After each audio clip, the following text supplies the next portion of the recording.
नशीली चीजों के अधीन हो रहे आज की युवा पीढ़ी को बचाने के लिए पुलिस द्वारा विशेष मुहिम चलाने की मांग आज नवी मुंबई बीजेपी जिलाध्यक्ष संदीप नाइक के नेतृत्व में बीजेपी शिष्टमंडल ने पुलिस आयुक्त मिलिंद थारंबे से की, जहां कमिश्नर मिलिंद थारंबे ने इस मुद्दे की ओर गंभीरता दिखाते हुए पुलिस द्वारा विशेष गश्त पथक निर्माण कर स्कूल्स, कॉलेजेस और सार्वजनिक जगहों पर कार्यरत करने का भरोसा दिया। समूचे देश में जहां ड्रग्स रैकेट की चेन तेजी से बढ़ रही है, वहीं नवी मुंबई में भी गत वर्ष से बड़े पैमाने पर पुलिस ने ड्रग्स विक्रेताओं के अलावा नाइजीरियन गैंग्स को हिरासत में लिया है। संदीप नाइक ने इसे गंभीर मसला बताते हुए कहा कि गृह मंत्री अमित शाह की पहल से अमली पदार्थ विरोधी विभाग की मानस यह हेल्पलाइन शुरू की है, जहां लोग इन ड्रग माफियाओं से जुड़ी जानकारी दे सकते हैं।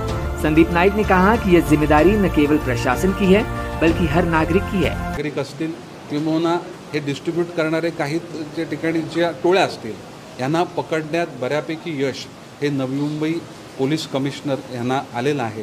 परंतु अशा घटना होत असताना शाळेतले विद्यार्थी, कॉलेजचे विद्यार्थी किंवा काही मार्केटसारख्या ठिकाणी ह्या विद्यार्थ्यांना ह्या अंमली पदार्थांच्या सवयीमध्ये लावलं जातं आणि त्यांच्या माध्यमातून हे अंमली पदार्थाचं डिस्ट्रीब्यूशन केलं जातं। जरी आपल्या महानगरपालिका नवी मुंबई क्षेत्रामध्ये किंवा नवी मुंबई शहरामध्ये ह्या कारवाया कमी झाल्या असतील तरी देखील शाळेतल्या विद्यार्थ्यांना अशा पद्धतीच्या अंमली पदार्थांच्या व्यसनामध्ये कोणी खेचू नये याकरता सतर्क राहणं गरजेचं आहे आणि त्याकरता विशेष असं दक्षता पथक निर्माण करावं, जे शाळांमध्ये, कॉलेजेसमध्ये किंवा ज्या ठिकाणी अंमली पदार्थांचं डिस्ट्रीब्यूशन केलं जातं त्या ठिकाणी गस्त घालून त्यांचा पायबंद करणं गरजेचं आहे। कमिशनर साहेबांनी ते देखील आश्वासन केलं आहे की ज्या आवश्यक असलेल्या गस्ती किंवा तसे पथक तयार केले जातील आणि जो काही उरलेला जो हा नार्कोटिक्स अंमली पदार्थांचं जे डिस्ट्रीब्यूशन करणारे घटक आहेत त्यांचा देखील पायबंद केला जाईल। फक्त नवी मुंबई नाही तर काही डिस्ट्रीब्यूशन करणारे जे भाईंदरसारख्या विभागामध्ये जे देखील घटक आहेत त्यांचा देखील शोध हा नवी मुंबई पोलिसांच्या माध्यमातून घेतला गेला आहे। परंतु ह्याच्यामध्ये सातत्य ठेवणं गरजेचं आहे। ही युवा पिढी किंवा लहान मुलं हे ह्याच्या विळख्यामध्ये येऊ नये याकरता पोलिसांच्या माध्यमातून प्रयत्न केले पाहिजेत, प्रशासनाच्या माध्यमातून केले पाहिजेत आणि एक खूप मोठा अवेअरनेस कॅम्पेन हा नागरिकांच्या मध्ये देखील निर्माण करणं हा देखील गरजेचं आहे। पोलीस डिपार्टमेंट असेल किंवा राष्ट्रीय सुरक्षा किंवा नार्कोटिक्स डिपार्टमेंट असेल यांचीही जेवढी जबाबदारी आहे तेवढी नागरिकांची देखील जबाबदारी आहे।